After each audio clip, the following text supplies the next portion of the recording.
Tonight, the exclusive new poll that shows half of Conservative members don't want Kemi Badenoch leading them into the next election. Less than a year after she took over the Conservative Party, our poll shows right now they'd rather have Robert Jenrick in charge. We'll take you through the details as the Tories try and steady the ship. Shadow Chancellor Mel Stride unveils a cutting spree he says would save £47 billion. I'll be joined by the Shadow Energy Secretary Claire Coutinho, who admits trying to reinvigorate the party is proving to be a tough job. Well, the last time the Conservatives came to Manchester 2 years ago, it felt a lot busier here. We'll look at how things are different this time round. Also tonight, we'll be live in Paris as France's Prime Minister quits after less than a month in the job. You're watching the Politics Hub live from Conservative Party conference in Manchester.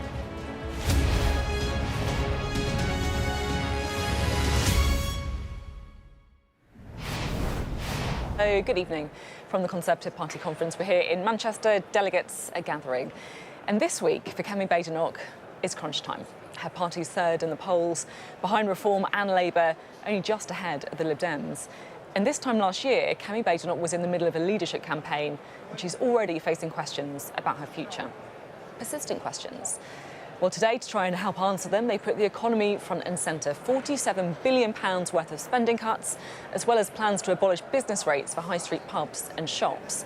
But a new exclusive poll for Sky News tonight shows just how difficult it is going to be to hold her party together, and brings it into question if she's going to make it to the next general election. Let's start off tonight with this report from our Deputy Political Editor, Sam Coates. A party that loves its heroines. Strong, commanding, resolute. But Margaret Thatcher, not Kemi Badenoch, is the leader on a pedestal in Manchester this week. Why do you think Tory members don't want to take into the next election? So I'm getting into this JCB tractor and then I'll take it into the next one if you want to. A new exclusive poll of Tory members for Sky News reveals 50% want Kemi Badenoch gone before the next election. It also found, in a head-to-head, 39% would pick her as leader, but 46% would back one-time contender Robert Jenrick. And just 14% expect the Tories to win a majority next time around. But what should the party do about the threat from Reform?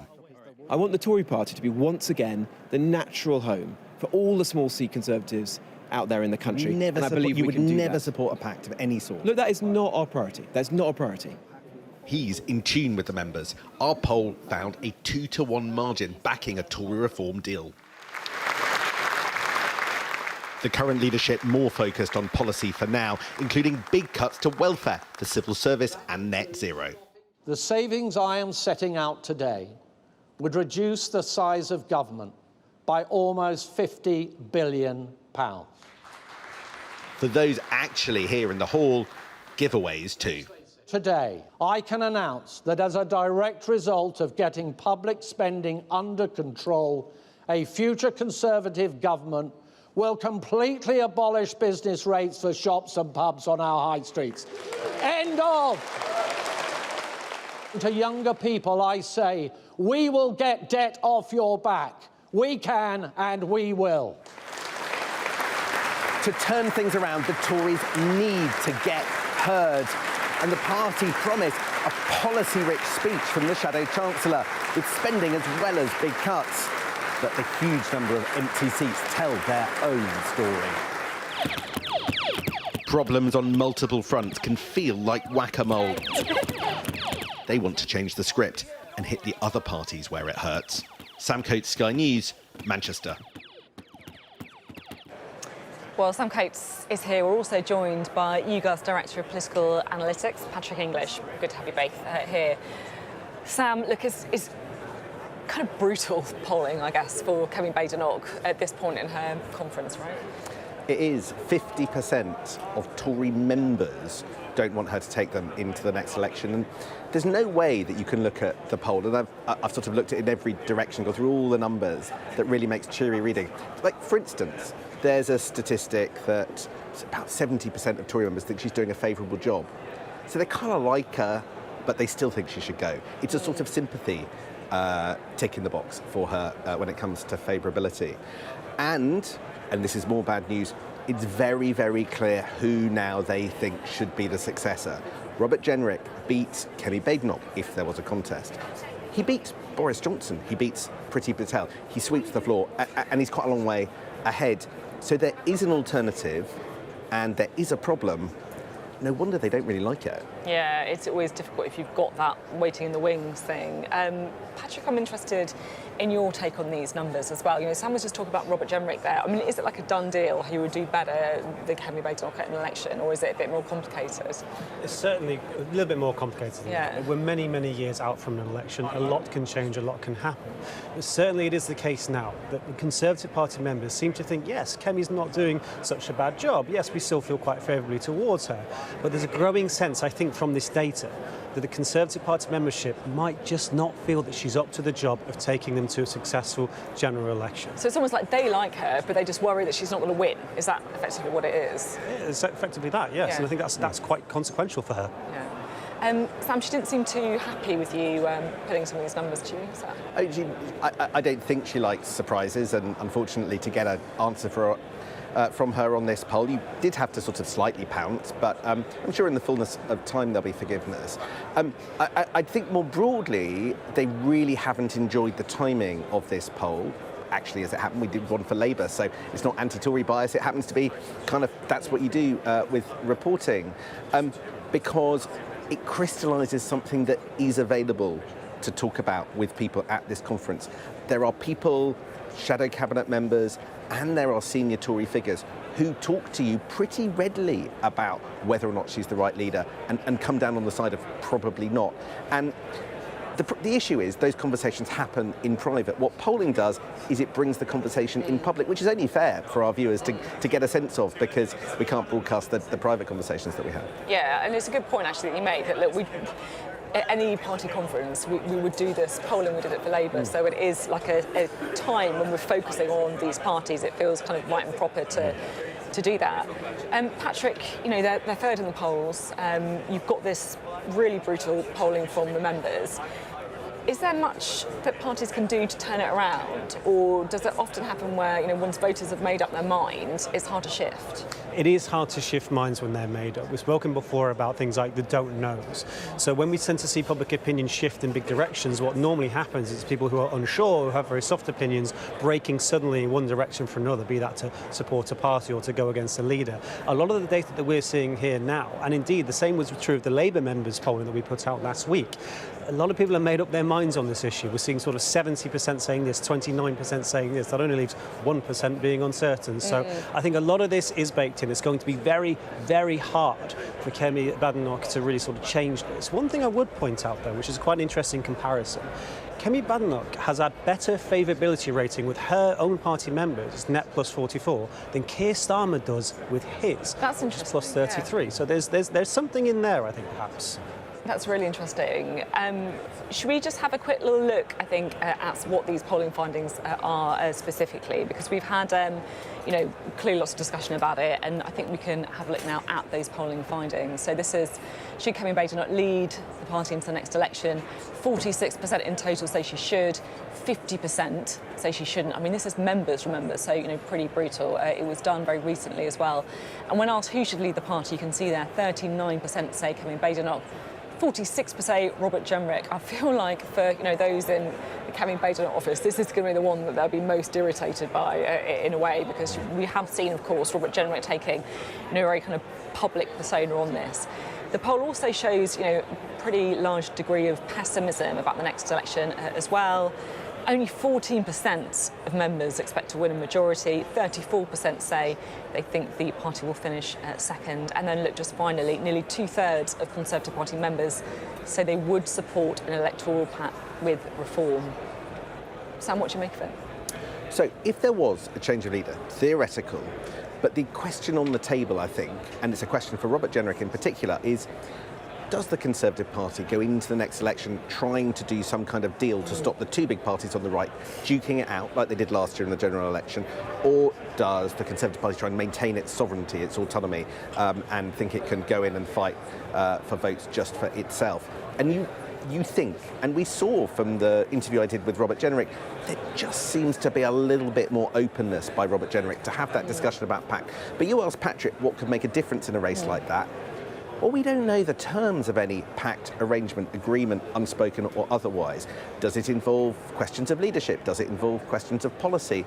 There is so much that can change in that, because it's not a discussion had openly, that if we plunge into that contest and somebody suggests they are open to a pact, everybody will want to know, well, how will that work in practice? And at that point, that I think could be a game changer in favour or against one of the candidates. It's really interesting, really, really interesting.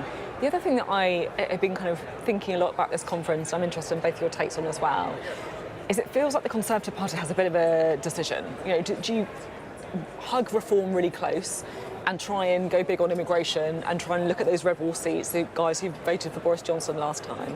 Or do you think, actually, you know what, we kind of lost that argument, or we need to retreat back to those Tory shires, the ones who we lost to the Lib Dems, and maybe just go for kind of economic credibility? Patrick, I don't know what your analysis is on this.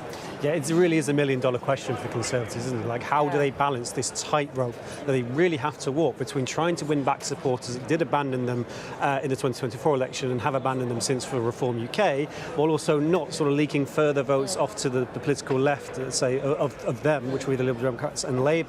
And look, there's still a substantial portion of the electorate who are telling us in vote intention polling that they do support the Conservatives. And I think there is a real danger if they go too hard leaning into this reform direction, that a lot of those who are currently sticking with them might start to drift off in the other direction. They're there for a reason.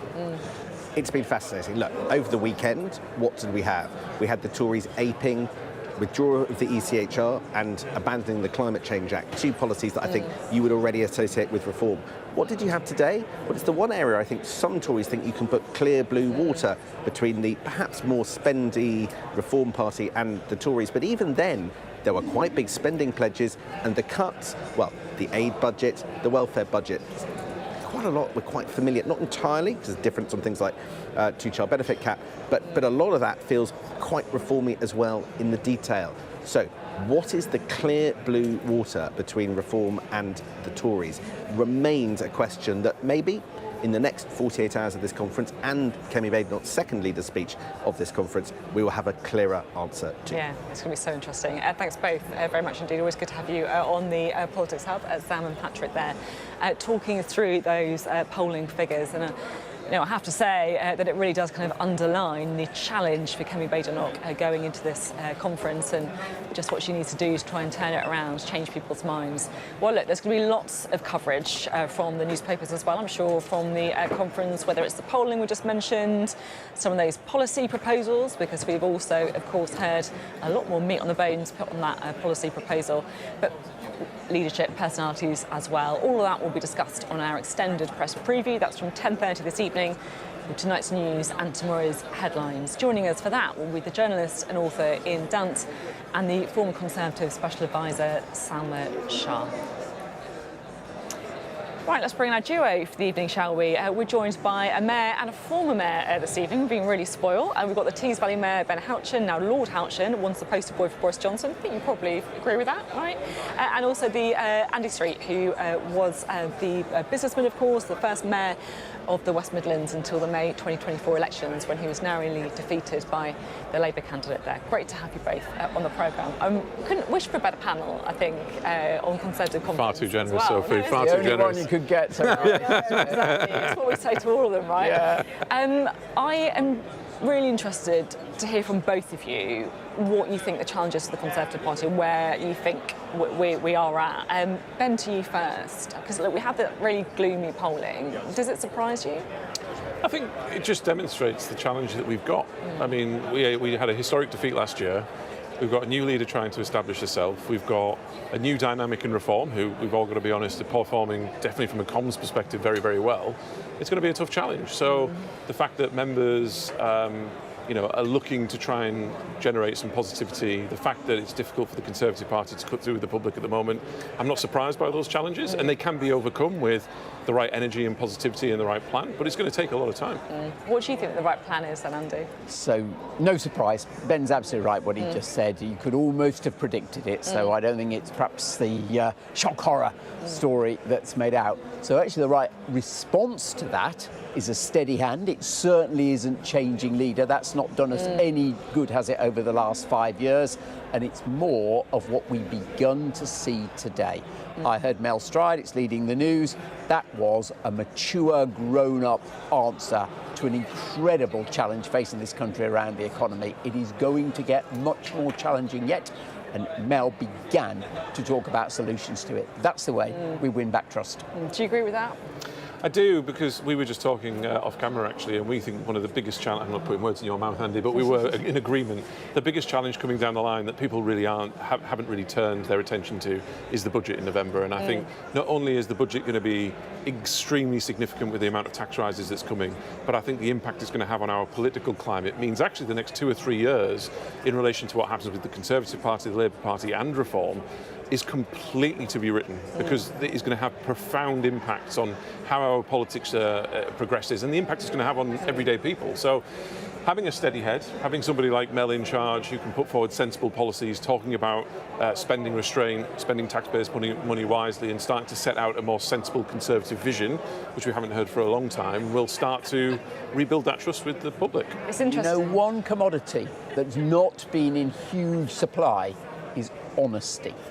And I really think the political landscape is going to change as we get into a much bigger, I won't use the word crisis economically, actually be a premium on honesty. And that's when we will see straight through the empty answers from Reform. It's really interesting to, listen to what you're saying, and I actually agree, to be honest, that, it's easy to think this is all locked in, but you look at Labour and the challenge of the budget, you look at Reform, and it does feel like politics is, more up and down, more unpredictable than ever, right? People are very fluid with the way that they vote. And just hearing you both talk about the economy there, do you think that, I guess, over the last year or so, the Conservatives have just been almost too rattled by Reform, like trying to almost out-reform Reform? Well, for me, I've talked about this publicly, and people have criticised me for it, that, Kemi has taken her time in trying to build a sensible policy platform that she feels like not only is she making an announcement, but then when she sat with you, Sophie, or another journalist who's She doesn't do that enough, by the way. She should do more of it. Let's get her on. I'll put a text message into her and see if she'll do it. Yeah, will you? Absolutely. But what we should do is we want the answers to the questions that you and other journalists and other people would want the answers to. We saw it with Reform on the indefinite leave to remain stuff. Great headline, and actually broadly all three parties have got themselves into a similar place. But once you scratch below the surface, the substance isn't there for Reform. There is a trade-off, though, between developing that kind of detailed policy and being at the races. You can't just disappear for a period of time and come out with a fully developed policy plan. That's not how modern politics works. So there is a bit of a balance. But actually, if you were to look at all three policies and you could spend the time reading the detail of the policy, it's absolutely true to say the Conservatives don't just meet with what the country want to happen, but they've got a real detailed plan to be able to deliver it. You obviously know what it's like to fight in a Labour area, right? To try and win votes off Labour. Both of us. Yeah, absolutely right, both of you.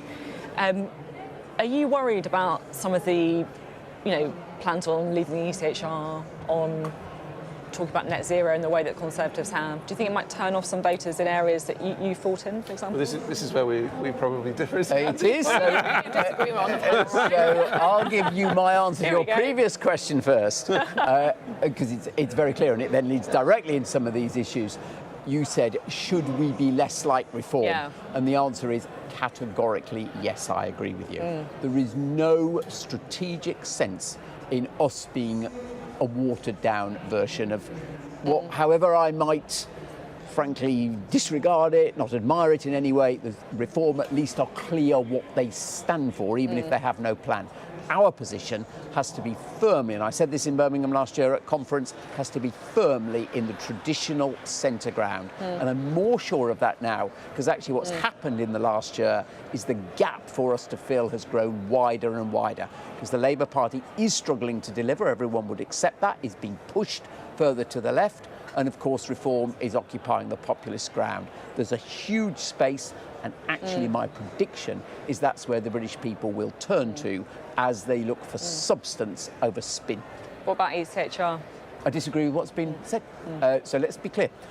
I agree with the mission that we're aiming at to reduce both legal and illegal migration, but the answer is not to leave the ECHR. Look at the countries in Europe that have done very well at reducing migration.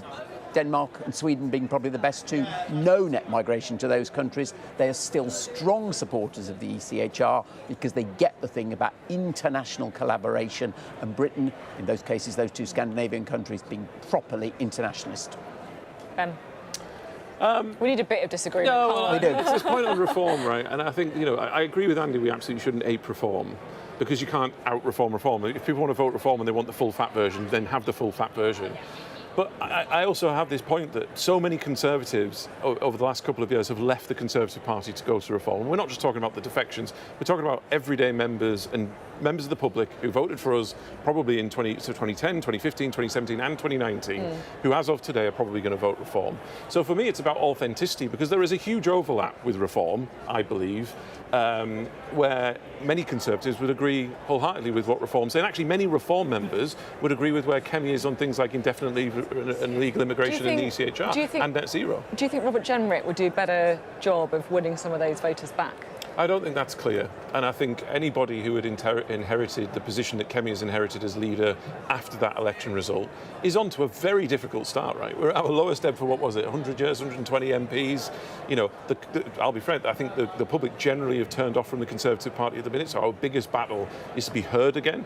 Whether that's Kemi or whether it's Robert or whether it was James Cleverly who stood, or one of the others, that is a huge uphill battle, and I think that's where the poll that Sky's done is a snapshot in the immediacy, but it's also in the abstract, because would Robert or would Cleverly or would Mel Stride, who stood, had they got the job, would it be any different? It's very easy in hindsight to say that it might. Really interesting to get both your perspectives as well. Have lots more from you throughout the programme. You're watching the Politics Hub. Coming up, are the Conservatives abandoning net zero to win round reform voters? We'll speak to the Shadow Energy Secretary, Claire Coutinho.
I witnessed the complete destruction of a place linked to my childhood memories.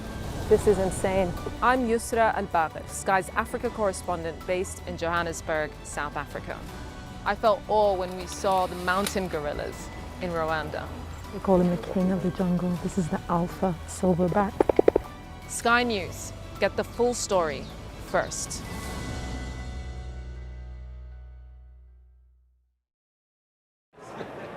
Hello, welcome back to Manchester and this Conservative Party conference. Now, the mood may be slightly muted. The conference hall isn't quite as packed to the rafters as usual. But of course, the Shadow Cabinet are keen to convince delegates and donors and voters that there's life in the old dog yet, despite of those poll ratings, of course. Well, I spoke to the Shadow Secretary of Energy Security, Claire Coutinho. thank you very much for being on the programme today. No, my pleasure. It's good to talk to you. So I just wanted to start by asking you about a new Sky poll, it's an exclusive Sky News poll, that says that half of Conservative members think that Kemi Badenoch shouldn't lead the party into the next election. What do you make of that? Well, look, I mean, who would be opposition leader the first year after an election? It's a hard job, it's tough. You've got to reinvigorate the party, come up with a whole new set of policies and framework and inspire people. And it's a tough job. And, you know, the polls are hard at the moment, you can't deny that. But what I think that people will see at this conference is Kemi is setting out her stall. Today was the Economy Day. We've made announcements across business, for young people, around welfare, and in my policy area, energy. So I'd love to see what they say after all of that. Yeah, I mean, you say that no one would want to be opposition leader at this point, but members have got an idea of who they think could be up to that job. 46% of members say they want Robert Jenrick to be leader. That's compared to 39% who want Kemi Badenoch. So is it her that was the problem? Well, I mean, A, that's actually quite a small difference, and B, like I said, I'd love to see what they say, having seen a bit more from Kemi. And today was Economy Day. We've still got 2 days to go. And I think, look, even Kemi has said there's been a bit of frustration about not rushing to set out policies, but what she wanted to do was take the time, think things through, and put forward a package at this conference. Do you think the Robert Jenrick thing has become a bit of a distraction? I think in politics, for as long as I've been around in politics, people care about the personalities. You could talk about sort of Keir and people saying, oh, well, he's going to go, and is it going to be Angela? We talked about that at Labour conference. We talked about that at Labour conference. I mean, at this conference, you know, half of your members are saying that they don't think your leader should lead them into the next election. And the reason they think that is because they're worried about where you are in the polls. You know, they think you're going to get absolutely hammered at the local elections. They think you're not governable, not electable. Well, so firstly, as long as I've been in politics, people have always talked about who, what, where next. And I think it's this weird obsession that you get in the bubble that you don't get anywhere else. I think what people really care about in the country is it's not a weird obsession who's a leader, because everything comes from that, doesn't it? The bubble is always obsessed on what next. But actually, if you look at what we're doing at this conference, it's really trying to do something which I think is even more important than that, which is reinvigorate the Conservative Party. And the reason why I think that's important is at the next election, unless we can put forward these policies to the public, there is no party that is going to be tough on immigration, tough on crime, which I think they want, but also strong on the economy, making sure that we're living under our means, but also having a credible energy policy. So that's what we've been doing today, and I think that is something that the public deserve.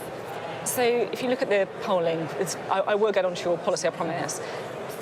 It says that they not only do they not think that she should lead them into the next election, but they don't think that she will lead them to the next election. Are they wrong? Will Kemi Badenoch be your leader at the next election? Well, again, I think that's something which presumably you did before the conference, and it's not really about what do members think in a snapshot of time. That's what these polls are saying. It's about what we can put forward to the public. Okay. And like I said, business, energy, you can say yes, housing. By the way. You could say yes. Yes. What was the question? Will she lead them into? Yes, of course. You know, look, I think my point I'm saying is that you can't just look at one poll. You could look at polls on digital ID, which were very positive and are not so positive anymore. So I did even concentrate on snapshots in time. You need to look at the bigger picture. Well, let's look at the bigger picture in your policy area, shall we, on energy. You were talking today about net zero, about renewables. Do you believe that humans are causing climate change? So yes, we're not denying climate change. We think that's real. We think that's a problem. We want to play our part in it. What's happening at the moment is the UK is 1% of emission, and we've halved emissions. 99% of emissions are happening elsewhere, and they're rising much, much faster than we can cut them here. So we have a choice. And the question is, do you spend hundreds of billions of pounds just forcing every single drop of carbon out of the UK system here, even though that might raise costs for consumers and might push businesses abroad? That's some of what we're seeing at the moment, is businesses are going to other countries which often have a much dirtier system. Or do you start thinking about innovation in terms of exports and what role the UK can play in coming up with solutions for the rest of the world? And I'd like to see a greater focus on the latter, but I'd also like our energy policy to do one specific thing at the moment, and I'm unashamed about that, and that is cut bills. Do you have the same climate policy as reform? No, so I think the difference between us and Reform is that Reform are as ideological as Ed Miliband, but in a different direction. So they think everything to do with net zero is completely stupid. Ed Miliband thinks that everything to do with net zero is completely perfect. I'm saying we've got to have a better way of doing this, and the primary focus of energy policy is to cut bills. That's why we put forward policies which can instantly cut electricity bills by 20%. I think that is the most important thing that the country faces. We have the highest prices in the world, and to be able to do something like that, we'd have to leave the Climate Change Act. Yeah, this is what I don't understand, because if you're saying that you believe in climate change and there's a middle ground on net zero, why have you decided to repeal the Climate Change Act? Because the Climate Change Act is not the way to do it. So if you look at the Climate Change Act, one of the things that I found very difficult is it sets out targets across the whole of the economy, and there's a legal requirement to meet those targets. So even if it's raising costs for consumers, even if it's raising costs for businesses, and those businesses are moving abroad, increasing global emissions because they're going to a country powered by coal, governments still pursue those policies. Now, that doesn't make sense in terms of emissions or climate change. That doesn't make sense in terms of this economy. It doesn't make sense in terms of people's jobs or their electricity bills. So I think we need to have a completely different approach. We've set out the principles of that. Did you get it wrong before then? Because the Conservatives obviously voted to, strengthen it in 2019. So I wasn't in Parliament then, but I have said that I don't think we should have passed that legislation, and I don't think we should have let it sit on the statute book for so long. So when I came in as Energy Secretary, it was in the last 9 months of the government, and the first thing we did was that net zero reset. We pushed back the bans, and I talked about being worried about consumers, and I think we're now in a better position to be able to do, like I said, what I think is the country's priority when it comes to energy is cut their bills. I guess this is the kind of overall issue for the Conservative Party, right? If you've got a record of however long you're in power for, how can people believe you on climate change when you did something different when you were in government to now? And it kind of feeds through so many different things. You had Mel Stride today talking about welfare reform when he was the Work and Pension Secretary that saw a rising welfare bill. You talk about being trusted in the economy, and many people think that the Conservative Party crashed the economy. How are you ever going to be able to shake this off? Well, I mean, firstly, one of the things you have to do in opposition is not just scrutinise the government, scrutinise yourself and see where you got things wrong. On welfare, we did actually have a good record going up into the pandemic. There were very peculiar and exceptional circumstances during the pandemic which saw the welfare bill start to rise. But even at the last election, we had put forward plans to start bringing down that bill. And we're actually now the only party... The whole point is they're not about putting forward plans at the election. Anyone can do that. The difficulty is changing it in government. And you were in government for years after COVID, right? Just on welfare, we were the party that brought that down. And by the way, it had a positive effect. So one of the things that I did in the past before politics was work at the Centre for Social Justice. We looked at people in poverty. Welfare went up under the Conservatives. It went up under Mel Stride as well. From 2010 until the pandemic, you had worklessness in terms of the number of children and workless families massively reduced. You had the jobs revolution where people were starting to go back to work. There was a massive piece of work on universal credit, which was done beginning with IDS, going up into the pandemic. But until 2024, it was going up and up and up and up. But I think that, to be fair, there was a global pandemic which meant very unusual things happened. And past the pandemic, when we recognised that was going in the wrong direction, we did set out plans, and that was predating the election. But to your wider point about trust, because we can have a longer conversation about welfare, but I don't think that is really the point. To the wider conversation about trust, it takes time, and I think what you'll see from us at this conference is setting out our stall on the things that we care about, which is rewarding aspiration. And whether it's young people or businesses, or like I said, making sure that we can cut everybody's electricity bills by 20%, that's what you're seeing from us today. Are you having fun? I mean, I love energy. I think it's the most important thing. I asked to stay in this position because I really worry about what Ed Miliband's going to do to the country. We've got an auction round at the moment, which is the largest amount of offshore wind at the highest prices for decades, signing up to 20 years. I think it's an important and moral thing to be able to make sure we can cut bills for people and to stop bad things happening in the energy system. Thank you very much. Claire Coutinho there. She didn't say that she was having fun, but I'm sure there is fun to be had at a conference as well. Even we got a serious brief. Now, I've been to a lot of party conferences, and I think it's debatable, should we say, how much what goes on here cuts through. But you do get a sense of the vibes, and so we had a little look in Manchester about what the vibe is at Conservative conference. And I have to say, I think it's fair to say, the main vibe is it feels a bit quiet. 2 years ago, I was here at Conservative Party conference, and it was rammed. Look how busy it is in here. I can hardly get in the room. To be fair, it has filled up a bit here. But there's something that I've noticed. Just take a look at a lot of these stalls behind me. Usually, this is predominantly businesses who've paid to come here, other companies. There's an awful lot of Conservative organisations here, which does give you the impression that it's almost masking the lack of business investment that they've had at this conference. In every town and city across the country. The main hall is the heartbeat of any conference, and I have to say there's a lot more empty chairs here than normal. Manchester is a big conference centre, and it's used to hosting big conferences. This time it feels, well, more spacious, and that's because everything's been, I guess, tightly packed. You can see it here, the exhibition stalls squished together. They're taking up less room because there's less stuff here. Look, I think it's important to say that, despite some of the images on social media, it's not a complete desert here. There are people here, but there is a marked drop-off from what we've seen previously at Conservative conferences. It's also something about the atmosphere. It's a party that just feels a long way away from power, and you get the sense that, we probably know it. Well, no empty seats here on the politics side. We can talk to Ben and Andy again. I mean, it's a bit unfair, isn't it? 2 years ago, you're in government, and it's always harder, isn't it? But it's a different atmosphere, right? What do you say, Andy? Of course it is. Again, no surprise. 2 years ago, we were in government. Every lobbying company in the country was here to try to persuade the government. But, there's also no point hiding the truth. We had, as Ben said 20 minutes ago, we had a damaging election defeat. Obviously, that has an impact on membership and everything else, but this is all part of rebuilding, and what really matters here is what ideas are coming out that will be put into the electorate over the next few years. Ben, you've probably been to a few conferences in your time. How's this one compare? Yeah, and I was going to follow on from what Andy said. I think the ideas piece is really interesting. So my very first conference was before the 2010 election. So we were kind of in the ascendancy. And actually what I found really interesting going to that conference is most of the people were in the fringe events, so all of these side rooms where people have panels and they're talking about ideas. And you're right, it's definitely much quieter than it was even last year, never mind 2 years ago when we were back in Manchester.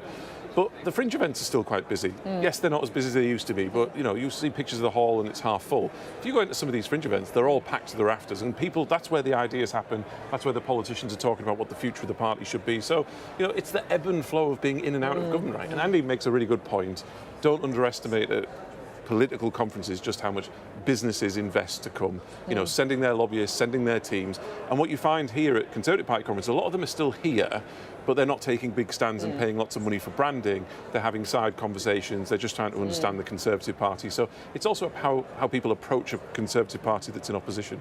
Talking about, the kind of ideas factory, are you in contact with, the Conservative Party leadership? Are they kind of asking you for your kind of ideas and input, Andy? Or? Asking me?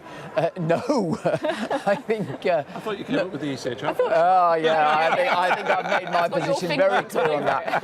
But, sometimes you just step in. I don't want to overclaim, but the fact that Jaguar Land Rover is now in receipt of government support, and our team came on board with that was a moment where you don't have to be asked. You just step forward and get yourself on. I'm sorry it was the BBC, but to actually make the case. It's okay, we're comfortable in our own. You still can play your role in doing that, but no, formally I'm not involved in anything. I mean, Ben, how do you find the kind of relationship with the sort of Kemi team? Do they talk to you, get your advice? And No, not so much. And I tend to take the position that if I was in her shoes, I wouldn't want to be inundated with phone calls from me and text messages saying do this, do that. So I tend to help when I'm asked, but Kemi has her own style. She has a clear approach now to how she wants to do it. She's got a team helping her deliver that, and she's in charge, so she gets to do it. But no, not in the same way as Andy. Not a huge amount. I mean, I'm quite interested by this in a way, because you guys, you won difficult elections, right? You've kind of been in the real cut and thrust of politics. Yeah, I don't know about you, Andy, but I would, if you're being helpful and optimistic about it, running a national party in opposition has different challenges and a different approach to necessarily being a mayor from Teesside that's much more kind of condensed and geographical.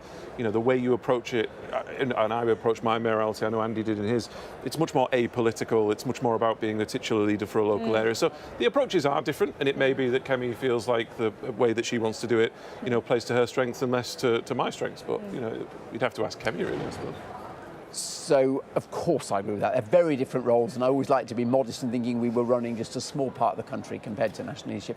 But I do think there is something in how we both actually built a coalition of ideas across a winning political coalition, actually. And in my case, it was certainly rooted in the centre ground. And we needed the creative Liberals in parts of Birmingham to be just as committed to a Conservative mayor as we had some of the perhaps a little bit rawer Conservatives in other areas. So there is something about the pure electoral success that you have to assemble. And I think the lesson, certainly that I take from the West Midlands, is you won't do that by just being a populist. You have to have really practical answers to that rather more mature judgment. Interesting stuff. Thanks both very much indeed. You're watching the Politics Hub. Coming up, France's fifth Prime Minister in under 2 years quits after less than a month into the job. We're going to have the latest on the turmoil in France.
Hello, welcome back. The French Prime Minister has quit less than a month after taking up the role. Sébastien Lecornu becomes the fifth Prime Minister to leave the job in under 2 years, and his resignation, that came just hours after he'd appointed his cabinet, just adds to the pressure on President Emmanuel Macron. Our Europe correspondent Alistair Bunkle is in France for us in Paris. Ali, it really does feel like the situation is increasingly unstable politically in France. Yeah, I think it does. You're right, because President Macron has tried time and again to appoint a Prime Minister who will break through the deadlock and bring all the various different political wings together in order to find some sort of agreement, particularly on a new budget, a much needed budget for France. They're facing a real economic crisis, and yet every time he does that, the Prime Minister's failed to find that kind of consensus. And we saw that with François Bayrou, the last Prime Minister, who put forward a big budget, including trying to cut Tour de France's public holidays. Well, that was deeply unpopular, both within the French population, but also the French Parliament. He went under a month ago. And then Sébastien Lecornu was appointed 27 days ago, and that's all he's lasted. He becomes the shortest serving Prime Minister in the history of the Fifth Republic.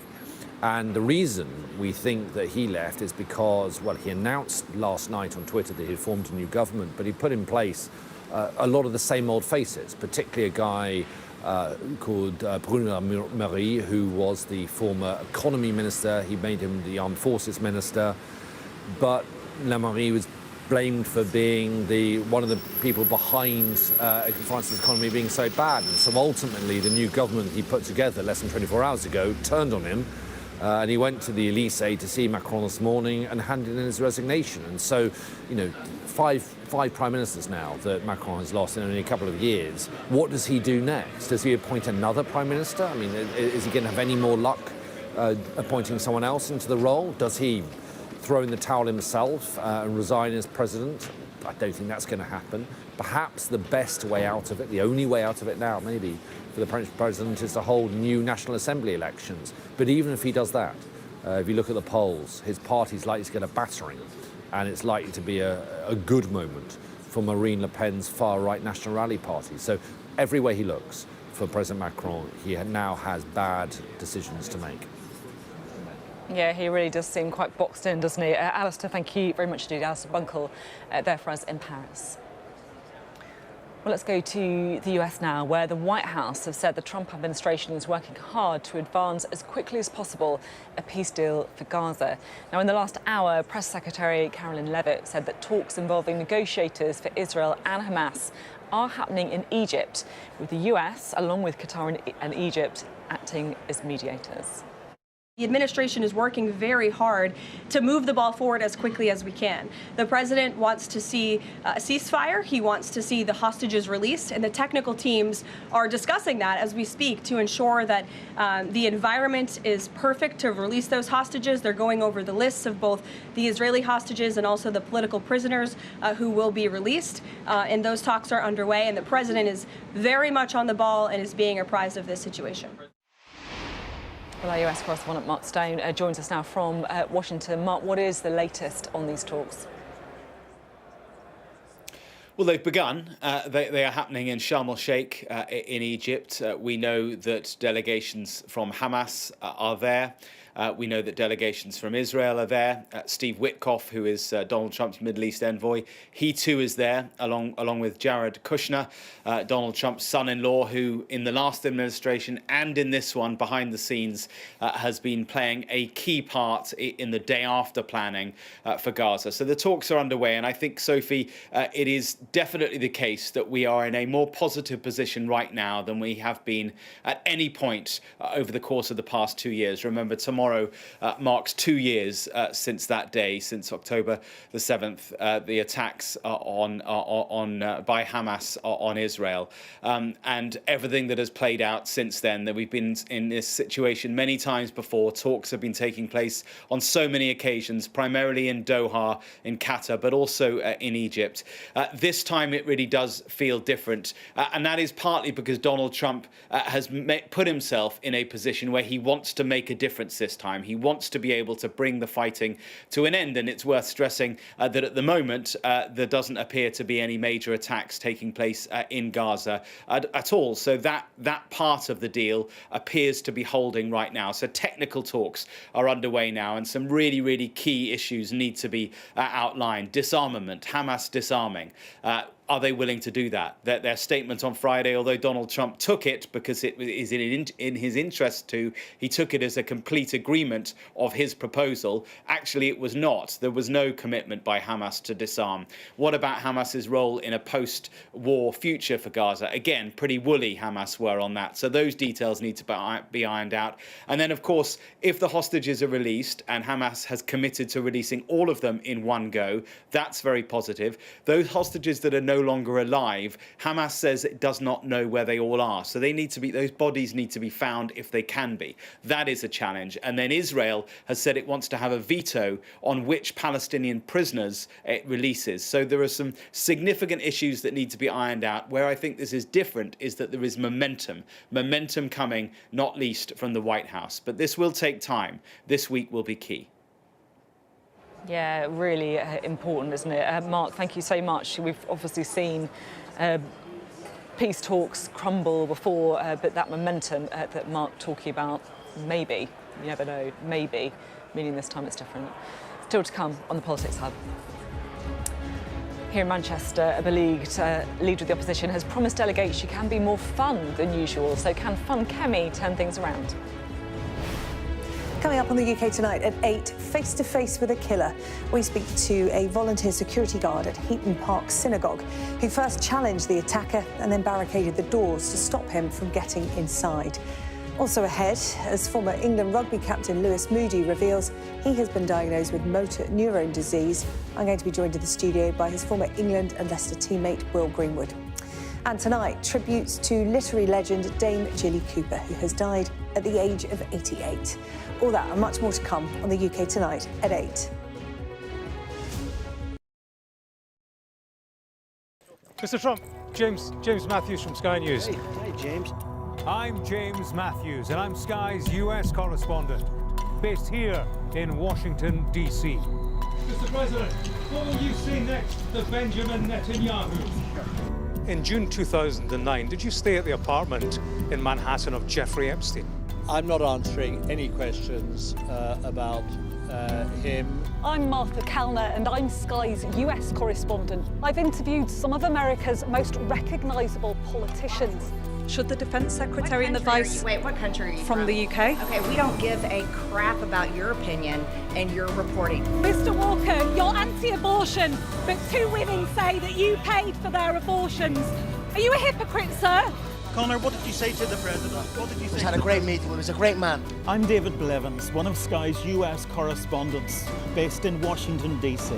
David Blevins from Sky News. Fire chiefs say that they're really stretched to the limit and running out of water. What have you got to say to that? I've witnessed the remarkable passion for politics here. Why only in America? Why is this American exceptionalism? I just want to understand why you do not think that guns are the problem. Why is this just an American problem? The anger too, and the division. Where are you from? From Sky News, UK. Yeah. Back up. Mr. Navarro, I'm allowed to ask questions, aren't I? I'm Mark Stone and I'm Sky's US correspondent based here in Washington, D.C. Vladimir Putin calls you outstanding, Mr. Musk. Has your ego and ignorance cost Ukrainian lives? David Cameron needs to worry about his own country, and frankly, he can kiss my ass. Mr. Patel, did you endanger public safety when you said the killer was in custody? Free wherever you get your news. What words do you have for Harry Dunn's family today? Have a nice day. Do you fear a fourth indictment? Liberation Day. By popular demand, here we are. Donald Trump. It is quite the story. Wherever it goes, on Trump 100, we go with it. Can you tell us who you're looking for? Unbelievable we've come to this. Are you overstating the reach and significance of this deal? Not like you said it. From the UK. Why don't you go back to your country where you have a major migrant problem? It was 10 feet from him, and all of a sudden the shots rang out. People impacted. I'll tell you on another day on the podcast what that was all about. Join us wherever you get your podcasts. Welcome back to the Politics Hub. Now, Kemi Badenoch has promised that she was going to be more fun than usual at this party conference. In an interview with The Spectator's Tim Shipman, she was asked what fun Kemi would actually look like and if she'd join in at the traditional Tory conference karaoke, maybe singing I Will Survive. Sadly, for Gloria Gaynor fans, she said no. But don't worry, the Politics Hub has got your back.